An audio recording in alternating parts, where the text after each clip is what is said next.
This is the best moments of the Barbecue Central show in 10 minutes or less. Ever wish you could re-listen to your favorite interview or segment? Do you enjoy hearing older shows for the first time in years? Then the best moments of the Barbecue Central show in 10 minutes or less is just what you need. Thanks for listening and enjoy the show. Welcome to another edition of the best moments of the Barbecue Central show in 10 minutes or less. I am your host, John Solberg. Today's edition is being brought to you by The Butcher Shop. The Butcher Shop is home of the A9 Master Kobe briskets, where they are always hand-picked. This father and son team has operated this retail meat market in Pensacola, Florida for the past 15 years. Kevin and Jordan ship nationwide to the biggest names in barbecue. The A9 brisket won both sides of the American Royal Cook-Off in 2019. They also ship some of the finest prime, dry-aged, Australian Wagyu, and Japanese Wagyu steaks to people just like you and me who aspire to be the kings and queens of their backyards. The Butcher Shop always has Berkshire, Compart Duroc, Allegiance Duroc, and Prairie Fresh all-natural pork in stock, and again, always hand-picked for you. Do you happen to be into wild game? How about some bison, venison, elk, ostrich, even some camel? Have you been searching for those 10 to 12 pound boneless turkey breasts featured on How to Barbecue Right? The Butcher Shop has them in stock, and they are ready to ship to you today. So whether you're looking for the best competition, briskets, ribs, or pork butts, or you just want to have a better option to cook in the backyard, give the Butcher Shop a call. 850-458-8782. That's 850-458-8782. You can also interact with them on Facebook, facebook.com/thebutchershop. Shop is spelled SHOPPE. Mention the Barbecue Central show and you're going to save 10% off your entire order. And this is what's going on today. We're going to continue the Roundtable Roundup. So here's a little pork butt talk from August the 19th, 2014. All right, we're back with the competition pork butt roundtable. Darren, Warth, Iowa Smokey D's, David Qualls, American Dream Barbecue Team, and Matt Barber, Hot Wachulas, are the panel members. And we're going to get into the preparatory stage here. Matt, we'll start with you as we get into this. Do you use or have you ever used whole shoulders, or are you just a traditional Boston butt kind of guy? Just Boston butts. Never done a whole shoulder. Is that something that you would consider trying in a competition, or like no way?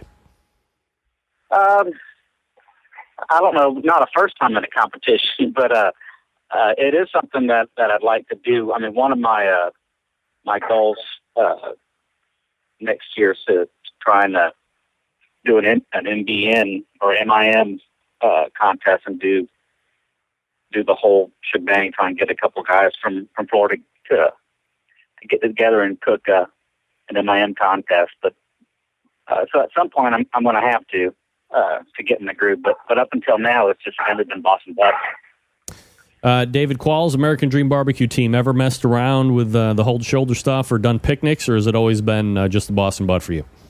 The straight butts. I mean, they would be nice. I'd like to go to Lambert and Malcolm Reed's class to kind of just learn to mess with a shoulder, because I think it's a good exhibition piece to cook, you know, for friends or family, or we do some fundraiser stuff and cook pork for.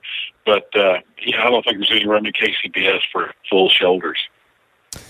Darren, Warth, Iowa Smokey D's, ever messed around with a whole shoulder, or is it just the pork butt for you?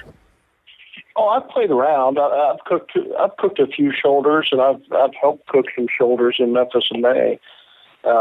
Stuff fun to deal with, but no place for it in my repertoire in KCBS. Darren, do you notice I've heard from time to time that the picnic will give you I guess in a layman's term, a more of a hammy taste. Is that something that you could confirm, or did you not find it to be, as hammy? I didn't find that so much, as more as I found the meat just a different texture, kind of that stringy meat through there that I know is really popular in the Southeast. But all I noticed was really texture, not taste. But then again, I'm not a good taster. I really don't taste much of my food, so. I just do everything by feel and looks. Is Sherry the taster? Except for when it comes to pork. Sherry, nobody tastes the pork at our place. Well, How the hell you kind of do it. How you know if it's good?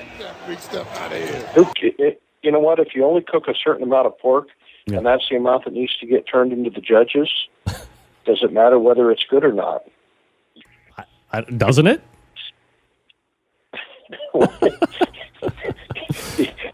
If 90% of what I cook gets turned into the box, yeah, does it matter whether it's good? Probably not, right? It's kind of like the argument of cooking. You know, a lot of cooks out there cook 2 briskets because they say one's always better than the other, and I said, how could it be if you cook one? Well, that's right. Fine logic, Darren Warth, Iowa Smokey D's.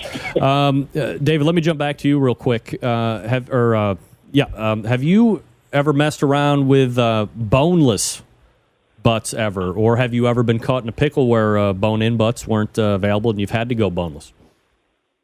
Last year at the contest, they just opened a U.S. Food Chef store in Oklahoma City. It's kind of a Sam's type of wholesale house. And went there, and they had a big package of butts. It was like 21 pounds for the package of butts. The muscles looked great. They're fine. And I got them home, got ready to trim them, and they were boneless butts.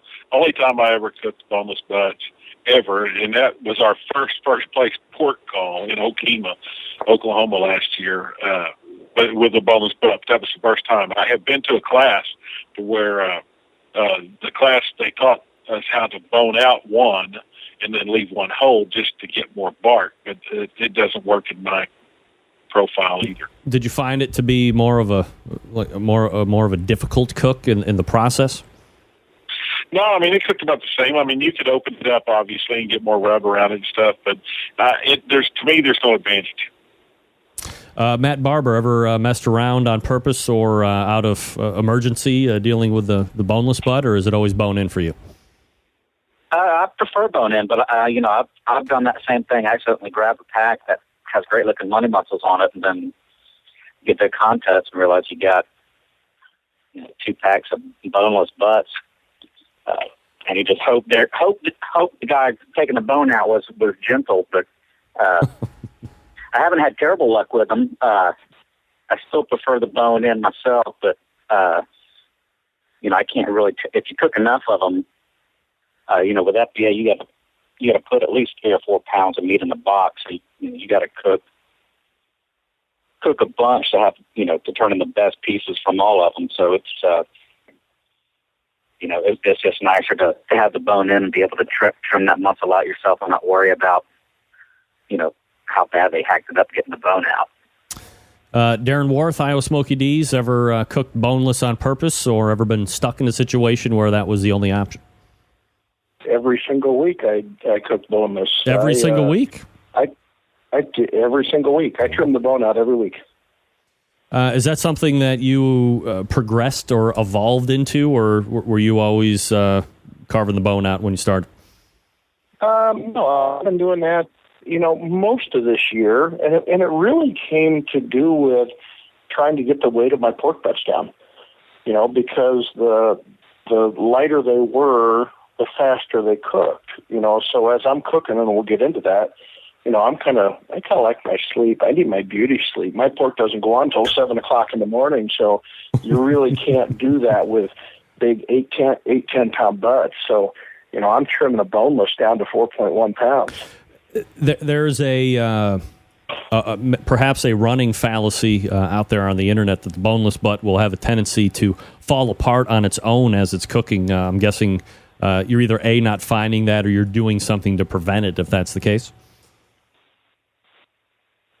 Yeah, I guess I don't notice any difference.